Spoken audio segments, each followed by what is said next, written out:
What's going on, everybody? Christian Ballard, sports journalist with Ballard Sports Media. Hit that thumbs up, hit that subscribe button here with another team preview on this beautiful Friday night. Maybe this uploads early Saturday morning. I don't know what time we'll get it out, but I'm recording this around 7:30 Central Time here on a Friday. Love and appreciate each and every one of you out there. Again, hit that thumbs up, subscribe if you're new to the channel, and let's talk Georgia Tech today. The Ramblin' Rex, 7-6 overall last year, 5-3 in the ACC, which was pretty good considering they've kind of been on a slow uphill climb under Brent Key. They've had a lot of good players over the years. They got a lot coming in this year, coming back for the season. Eric Rivers at wide receiver. Uh, Josh Beetham transfers from Michigan, or did transfer from Michigan. It doesn't say. It says where some of guys have transferred from, but it doesn't say exactly when they did. But they they have a lot to look forward to this year. I think not necessarily in terms of like title hopes or anything, but I think they could be a dark horse in the ACC. They got Jamal Haynes at running back. They do bring back Haynes King at quarterback, so that's good. Now, Haynes King's been in college forever. I mean, forever. He's a redshirt senior.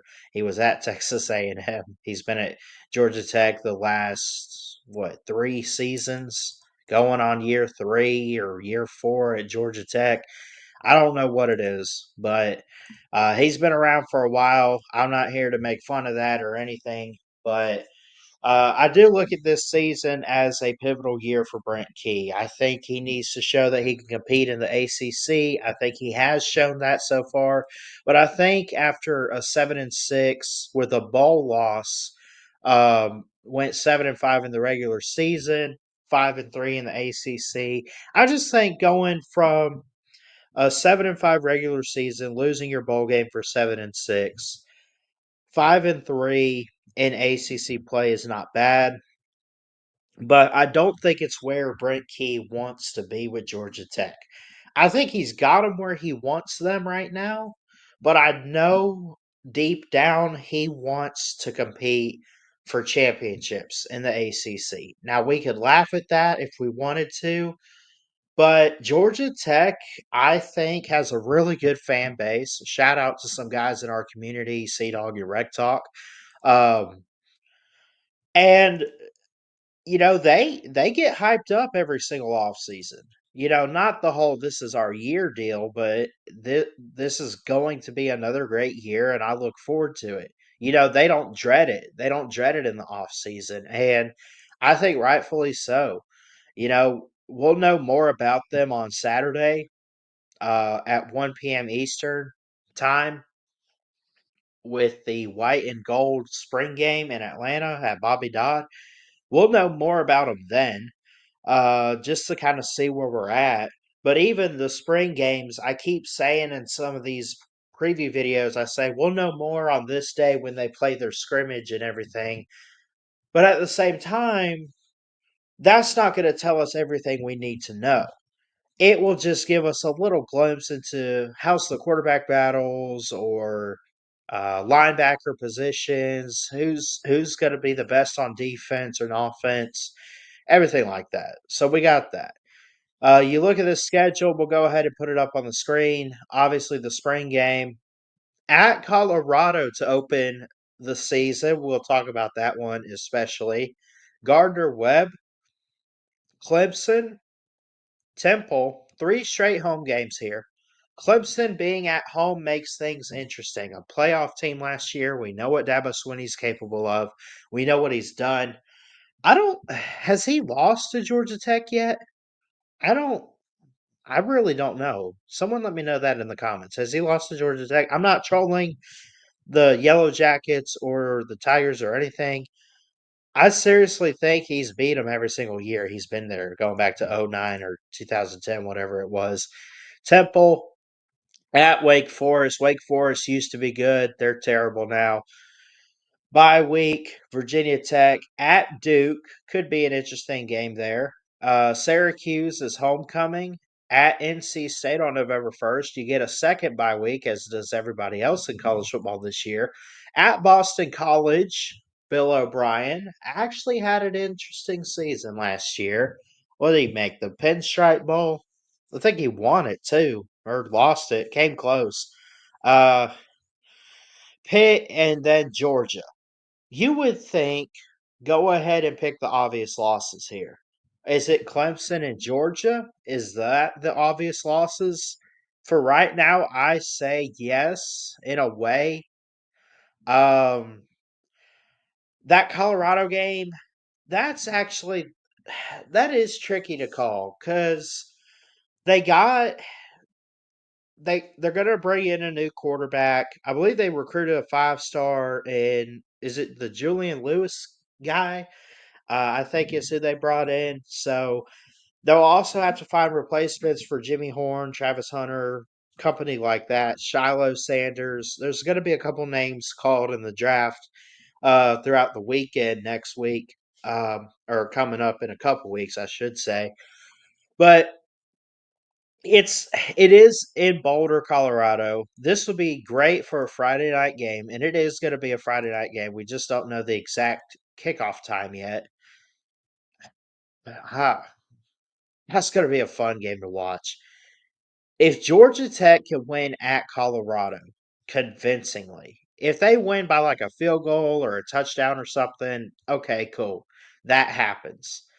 But let me like I want to know the big question, or I guess the answer to the big question is uh, is it a big deal if Georgia Tech goes and beats Colorado this year? Now, Colorado's on an uphill climb, it seems like, with Deion Sanders, and they had a pretty amazing season last year for their standards compared to that first year with Deion. And, you got Travis Hunter and Shador going to the draft and Shiloh. I mentioned all this. Does Georgia Tech need to win this game? And if they do, does it really matter? I think it does because it's a Power Four out of conference opponent, possibly going to be a night game. It's in Boulder. It's going to be on the road. It's going to be a crazy environment and atmosphere. I think Georgia Tech needs to win this game. Uh, and silence some critics out there. I know they got them. Everybody's got critics, right? So I think this is very important for them to win and really make a statement week one of the season. So I say all that,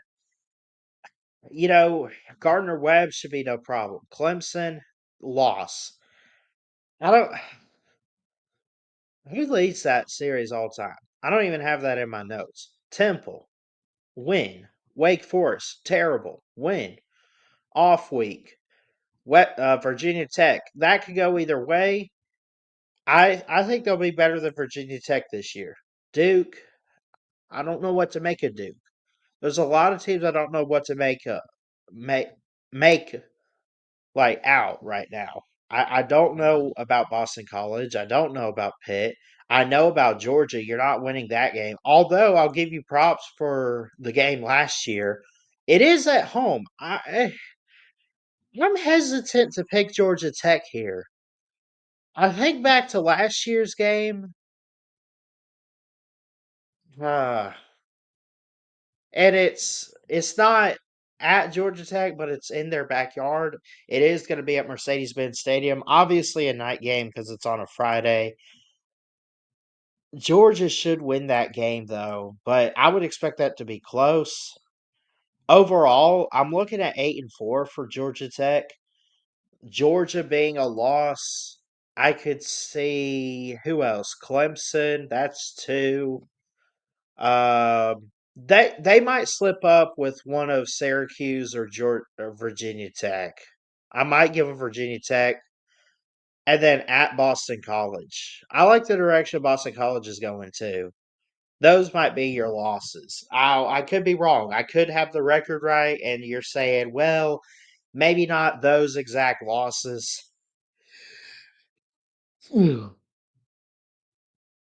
So who would you pick?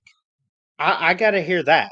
I'm not arguing. I'm not here to debate or anything. I don't know specifically. I can't make 10 wins out of this. I could probably roll with 9-3 regular season. Um 11-1 is not happening. Undefeated, not happening. I don't see them being terrible to where they're going to fall off on 5-7 and miss a bowl. I say a ceiling of 8-4 right now for Georgia Tech in 2025. That's what I'm going to stick with. That's what I'm going to go with. My gut says they could win 8 games at most, maybe 9. I think they're a game improved from last season, a game or two. Um, they do come off a loss to Vandy in the Birmingham Bowl, and it was close. But Vandy was Vandy last year. They beat a lot of teams they probably shouldn't have. They took Georgia to 8 overtimes last year, actually, at Georgia. Now it's in their backyard. They could, like I said, they could win that Georgia game, but it's probably not likely. If Georgia is better, I would not like. What are the chances it goes that close in that high scoring like it was last year in Athens? I don't know. Um, I don't know the odds of that, nor do I really want to know right now. So, anyway, I love y'all. Jesus loves you. Keep your head up. Hit that thumbs up on your way out. Hit that subscribe button if you're new. Let me know what you think about Georgia Tech down below in the comments. I love y'all.